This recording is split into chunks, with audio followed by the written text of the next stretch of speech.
Another episode of Discover with Spinetti. Today's episode number 87. We're talking about routine, and there's a reason because today's Sunday. And so, if you don't have a specific routine, then you're going to obviously be succumbed to, or you're going to succumb to the non-daily rituals, which are or your daily rituals, which are probably not helping you achieve what you want to achieve. And so that's why. And if you don't have a ritual on a daily basis, then or on a some kind of basis. You don't have to do things daily.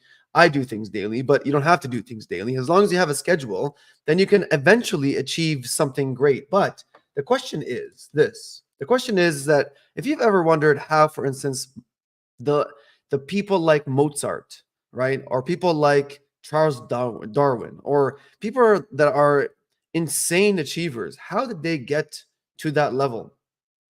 And if you're ever wondering that, because, if you are someone that wants to achieve a lot, or you feel like you're stuck, or you feel like, you want to change something in your life, but you just can't figure out how, then this is probably for you. Because, I mean, let's face it, we all go through this, the up and down kind of wave, the motion, but we see other people succeeding. And so there is a difference between the two. And this is the secret. Okay. And so the secret is in the routine. That's literally the secret, is in the routine. Now, there's this book called, right here. There's a book called Daily Rituals by a man named Mason Curry. And he's a journalist of 10 plus years. And he outlines his 1.5 years journey in this book that he wrote. And I highly recommend you read it. It's actually quite interesting. And he says that routine in an intelligent man is a sign of ambition. And that wasn't his quote. That was someone else's quote in his book. And as you can see here, ambition. Now check this out. Check what ambition is. Okay, ambition. Oh, I didn't put the definition of ambition. Oh, I thought I did. My bad.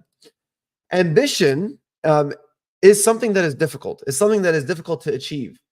In order for you to achieve anything, right, because you need intensity and you need consistency, you need something called activation energy. You need a certain threshold by which you need to achieve, or you need to actually get to, so you can break that barrier or what we call the breakthroughs, and then get to your success or whatever goal that you're trying to attain, that six-pack that I started with.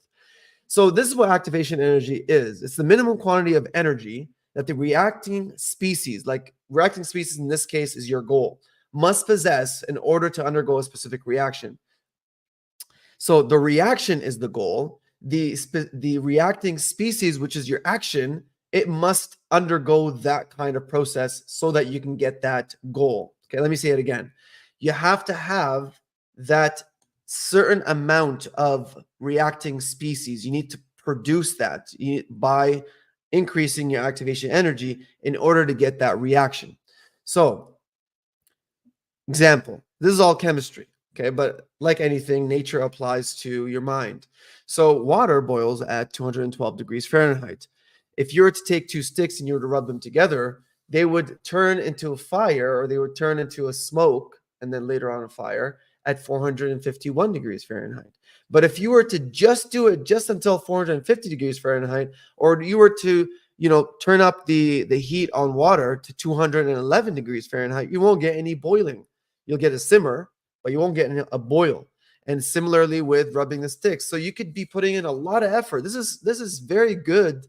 It's a very good metaphor to life, right? Because, you put in so much energy, but then we stop right before that 1 degree separation between the fire and the non-fire.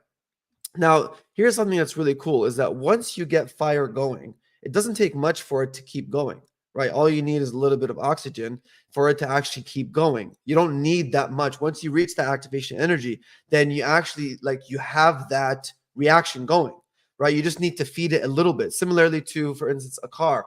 When you break inertia, it doesn't require that much power for it to keep going. Once you break that 0 to whatever, how many kilometers, and it starts to roll, it doesn't take that much for it to actually keep going. It's that breaking the inertia that's in physics. It's that breaking the inertia that requires a ton of energy.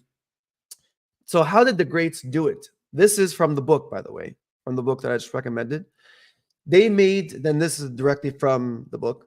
They made the time each day to do their best work, and they organized their schedules in order to be creative and productive.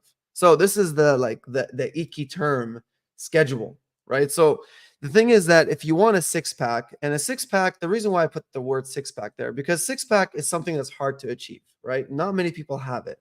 And so that's why a lot of people want it, because not a lot of people have it. And so if you do have a six pack, it's an automatic admission to your discipline, because you can't be, unless you don't have much muscle, you're just kind of just like skin and bones. I'm not talking about that. Like if you have some kind of musculature and you're walking around with a six pack, that is an automatic admission without even saying anything that you're disciplined and you have ambition, right? And that you don't just go out and just do things just because other people are doing it. Like, it's literally you not saying a word and people understanding, yes, this person is disciplined, right? Like it's a subconscious kind of like, yeah, I get it, disciplined, right? And that's a success, right? But I mean that is attained through a lot of consistency, a lot of discipline and schedule, right? Routine. You have to go to the gym a certain time. You have to eat certain things, or you have to abstain from eating certain things. So it requires a lot of discipline and a schedule. So yes, schedule is an icky term, and it's something that most people don't like, because it has this connotation that a schedule makes you a prison to your time. But the thing is that you're a prisoner to your time if you don't have a schedule.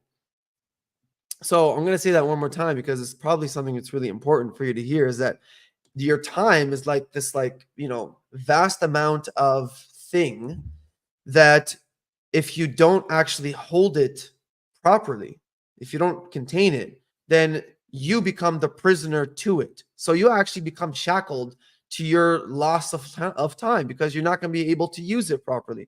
You're going to be wasting it. And so, your life's going to go on weeks and days, weeks and months and years, until one day you're going to be like, I'm out of time, right?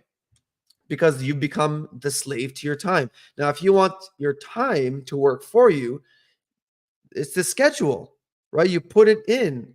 So it's a mind trick. Now, this is really something cool that I heard from something that Aristotle said, and they call it the time paradox, which is basically, and this is something that's really cool. So time is divided into three components: the past, the present, and the future. The past doesn't exist. So you have the past, you have everything that happened in the past, and you have the present. And the present is current, right now. And then you have the future, and the future doesn't exist either. So the only thing that actually exists is right now, like this current moment right now.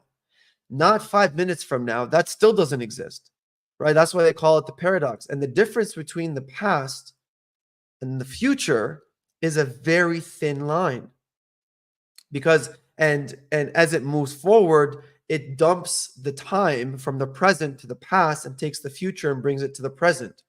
And so you only have a certain amount of motion to the future until you don't have any more motion to the future anymore. But this paradox gives you kind of a perspective that, hey, look, like, yes, we always think about the future, and sometimes we get trapped in the past of the what ifs and whatever.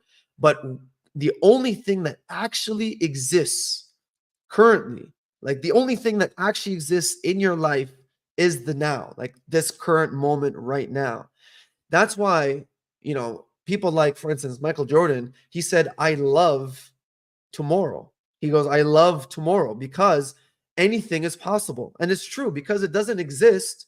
You can actually make it whatever you want it to be by making the present mold to your future. So that's it for the time. Schedule really helps with that. If you're looking for a six pack, you got to schedule it in. Hope you get one. Have yourself a great night and a happy Sunday.